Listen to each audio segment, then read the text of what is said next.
క్లాంబరం విష్ణుం శశివర్ణం చతుర్భుజం ప్రసన్నవదనం ధ్యాయేత్ సర్వవిఘ్నోపశాంతి. అగజాన్ పద్మార్కం గజాన్ మానసం అనేకదంతం భక్తానాం ఏకదంతం ఉపాస్మహే. తొండమని ఏకదంతం త్వరభజ్యోమాస్తమన్మంతగుజులను మెల్లని చూపుల మందహాసమన్ కొండ గుజోపన కోని విద్యులయ అజ్జేవునిటి పార్వతనియ ఓయ్ గణాధిప శ్రీగణాధిప నీకు మృక్యదన్. శ్రీ సిద్ధి వినాయక వ్రత కథ ప్రారంభము.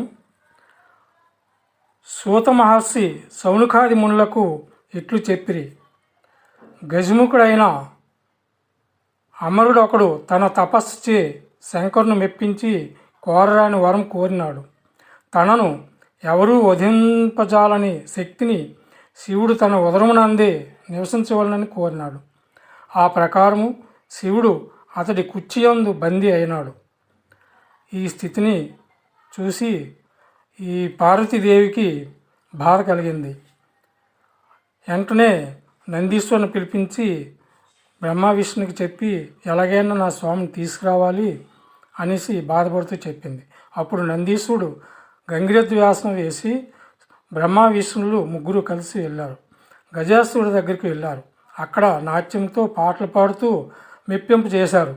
అప్పుడు ఆ గజాసురుడు సంతోషించి మీకేం కోరిక కావాలో కోరుకోండి అనేసి అంటే, అప్పుడు నీ కుర్చీలో ఉన్నటువంటి ఈశ్వరుడు మాకు కావాలి అనేసి అన్నారు. సరే, నా జీవితం అంతమవుతుంది, అలాగే చేయండి, కానీ నా శిరస్సు త్రిలోకమం పూజితంబగు త్రిలోకమంతా కూడా పూజించినట్లు నా శిరస్సును, అలాగే నా చర్మమును నిత్యము ధరించినట్లు చేయండి అనేసి, నా కోరిక తీర్చండి అనేసి చెప్పడం జరిగింది. పార్వతీదేవి తన ఈశ్వరుడు వస్తున్నాడని తెలిసి సంతోషంతో అభ్యంగన స్నానంకై ఒక పసుపుతోటి నలుగుపిని తయారు చేసి ఆ పసుపుతో ఒక ప్రతిమను తయారు చేసింది. ఆ ప్రతిమకు తండ్రి పర్వతరాజు దగ్గర పొందినటువంటి వరం ద్వారా గణేశ మంత్రం ద్వారా ఆ ప్రతిమకు ప్రాణప్రతిష్ఠ చేసి ఆ బాబుని ద్వారం దగ్గర ఉంచి అభ్యంగన స్నానంకై వెళ్ళింది. ఈలోగా పరమేశ్వరుడు వచ్చి ఇంట్లోకి వస్తున్నప్పుడు ఆ బాబు అడ్డగించాడు. అప్పుడు పరమేశ్వరుడు నువ్వెవరో నన్ను అడ్డగించడానికని కోపంతో ఆ బాబు యొక్క శిరస్సును ఖండించాడు. అలా ఇంట్లోకి వెళ్ళాడు. తర్వాత పార్వతీదేవి వచ్చి చూసి అయ్యో ఎంత పని చేశారు, ఇది మన బాలుడని నేను ప్రతిమ చేసి ప్రాణప్రతిష్ఠ చేసి బాలుని తయారు చేశాను, ఎలాగే నీ బాలుని బతికించాలనేసి చెప్తే అప్పుడు ఇద్దరూ దుఃఖించి పరమేశ్వరుడు ఆ గజాసురుడు యొక్క శిరస్సును తెచ్చి ఆ బాబుకు అముస్తారు. ఈ విధంగా కొద్ది రోజుల తర్వాత కుమారస్వామి పుడతాడు. ఈ కుమారస్వామి ఈ వినాయకుడు ఇద్దరు పెద్దవాళ్ళు అవుతారు. ఆధిపత్యం కోసము ఇద్దరూ కూడా వంతులాడుకుంటారు. అప్పుడు వీళ్ళు ఏం చెప్తారంటే, మీలో ఎవరైతే ముల్లోకముల్లో ఉన్న పవిత్ర నదీ స్నానాలు చేసి ముందు ఎవరైతే వస్తారో వారికి ఆధిపత్యం ఇవ్వాలనేసి చెప్పడం జరుగుతుంది. అప్పుడు కుమారస్వామి తొందరగా వెళ్తాడు. వినాయకుడు అంత వేగంగా వెళ్ళలేడు కాబట్టి తల్లిదండ్రులను వేడుకుంటాడు. అప్పుడు వినాయకుడిని అతని మీద ఉన్నటువంటి ప్రేమతో తల్లిదండ్రులు నారాయణ మంత్రం చెప్తారు. ఆ నారాయణ మంత్రం నారములు అంటే జలములు అనమాట. ఆ నారాయణ మంత్రం చదువుతూ తల్లిదండ్రుల చుట్టూ ప్రదక్షిణ చేస్తూ భక్తితో పూజిస్తాడు తల్లిదండ్రుల్ని. ఈ కుమారస్వామి అన్ని నదుల దగ్గరికి వెళ్తుంటే స్నానంకి ఎదురుగుండా వినాయకుడు స్నానం చేసి వస్తున్నట్టు కనిపిస్తాడు. తిరిగి వచ్చిన తర్వాత కుమారస్వామి చెప్తాడు తల్లిదండ్రులకి, అన్నయ్యకే ఆధిపత్యం ఇవ్వండి, ఆ మహిమను నేను తెలుసుకోలేకపోయాను అనేసి అనడం. అప్పుడు వినాయకుడికి ఆధిపత్యం ఇవ్వడం జరుగుతుంది. ఈ వినాయకుని జన్మదినమైనటువంటి ఒకానొక భాద్రపద శుద్ధ చవితి నాడు కైలాసంలో కుబ్జరూపధరుడైన విఘ్నేశ్వరుడు ఆనంద తాండవము చేస్తూ ఉండగా అక్కడే ఉన్న చంద్రుడు అది చూసి అపహాస్యం చేశాడు, హేళన చేశాడు. అందుకు కోపించి వినాయకుడు ఇంటికి వచ్చాడు. వచ్చిన తర్వాత పార్వతీదేవి అడుగుతుంది, ఏమి నాయన ఎలాగ ఉన్నాయి ఏంటంటే, అన్నీ బాగున్నాయి కానీ నన్ను చూసి చంద్రుడు పకాలు నవ్వాడు, హేళన చేశాడు అని తల్లితో చెప్తాడు.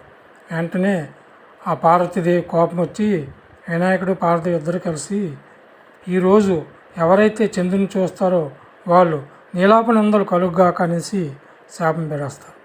అప్పుడు మునులు అందరూ కూడా,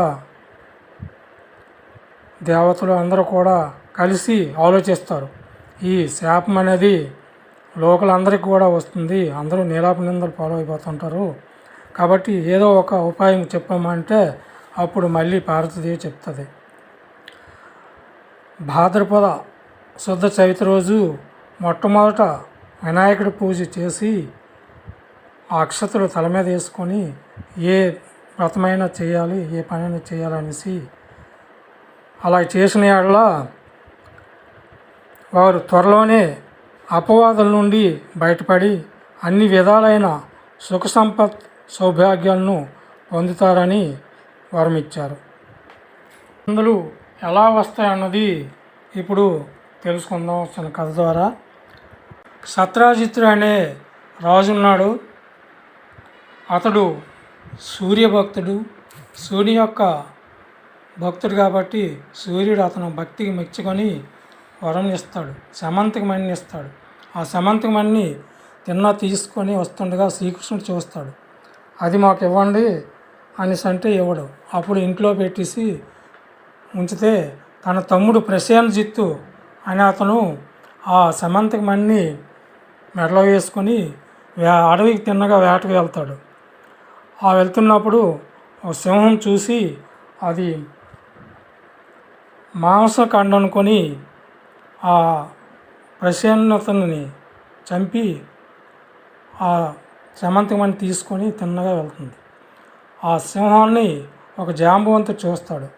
చూసి ఆ సమంతకమణిని ఆ సింహాన్ని అక్కడ సంహరించి సమంతకమణి తీసుకొని తిన్నగా గృహలో తీసుకెళ్ళిపోతాడు. ఆ గృహలో ఉయ్యాల కడతాడు ఆ జాంబవంతుడు. భూలోక రాజు అనమాట ఆయన. అయితే ఆ జాంబవంతుడి కన్య ఉంటుంది. ఆ ఉయ్యాలకు కట్టేసి సమంతకమణి ఉంచుతాడు. ఆ సమంతకమణి రోజుకి 20 ఇస్తుంది.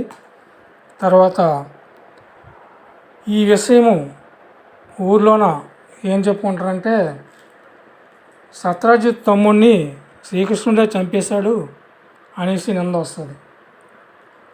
శ్రీకృష్ణుడు సాయంత్రం పాలు తీస్తుండగా ఆ పాలల్లో చైత్రచంద్రుడు చూస్తాడు. చూసిన తర్వాత ఇంటికి వచ్చేసరికి ఊళ్ళో అందరూ కూడా నింద వేస్తారు, శ్రీకృష్ణుడే ఈ ప్రసేనరాజుని చంపేశాడు సమంతకమణి కోసం అనేసి. అప్పుడేమో బలరాముడు బాధపడతాడు శ్రీకృష్ణుడు అన్న. శ్రీకృష్ణుడు ఏం చెప్తాడంటే, నువ్వేం బాధపడిన అవసరం లేదు, ఈ నీలాపనింద నేను ఎలాగైనా తొలగించుకుంటాననేసి తిన్నగా అడవికి బయలుదేరుతాడు. వెళ్తే అక్కడ ఈ ప్రసేన యొక్క కలేబారులు ఉంటాయి. ఆ తర్వాత తిన్నగా వెళ్తే ఇంకా సింహంతలక అడవులు ఉంటాయి. అడవి జాడలతో వెళ్తే ఆ గృహలో ఈ సమంతకమణి కనిపిస్తుంది. వెంటనే సమంతకమణి పట్టుకుంటాడు. పట్టుకొని తీసుకుని ఆ జాంబవంతుడు వస్తాడు. వచ్చి ఆ శ్రీకృష్ణుడితోటి 28 దినములు యుద్ధం చేస్తారు. అప్పుడు జాంబవంతుడు అనుకుంటాడు, త్రేతాయుగంలో నాతో రాముడితో యుద్ధం చేయాలనుకున్నాను, ఇతను రాముడే అని శ్రీకృష్ణుడి రూపంలో వచ్చాడు, నా కోరిక నెరవేరింది అనుకుంటాడు జాంబవంతుడు. అలాగే శ్రీకృష్ణుడు కూడా నాతో యుద్ధం చేసిన అతను అతను జాంబవంతుడని అనేసి అనుకుంటారు. అంతే అప్పుడేమో జాంబవంతుడు ఆ శ్రీకృష్ణుడు నమస్కారం చేస్తూ ఆ సమంతకమణి ఇచ్చేసి తన కన్యను కూడా కానుక ఇస్తాడు. తిన్నగా వచ్చేస్తాడు. వచ్చిన తర్వాత సత్రాజిత్తుడికి సమంతకమణి అందజేస్తాడు శ్రీకృష్ణుడు. అప్పుడు సత్రాజిత్తుడు, నీ మీద నేను నిందేశాను అనేసి నా నిందకు కానుకగా నా కన్యని ఇస్తాననేసి సత్యభామని ఇచ్చి ఆ సమంతకమణిని కూడా ఇచ్చేస్తాడు. అప్పుడేమో శ్రీకృష్ణుడు సమంతకమణి తీసుకోలేదు. ఈ విధంగా నీలాపనిందలు అనేవి వస్తాయి. ప్రతి సంవత్సరం కూడా భాద్రపద శుద్ధ చవితి రోజు శ్రీ సిద్ధి వినాయక స్వామి పూజ వ్రతము చేసి అక్షత తల మీద వేసుకుంటే ఈ నీలాప నిందలు తొలగుతాయనేసి చెప్పడం జరిగింది. అలాగే ధర్మరాజు కూడా వనవాసం ఉండేటప్పుడు ఈ వ్రతం చేశాడు. అందరూ కూడా తల మీద అక్షంతలు వేసుకోవాల్సిందిగా కోరుచున్నాం. ఓం లోకా సమస్త సుఖినో భవంతు. ఓం శాంతి శాంతి శాంతి.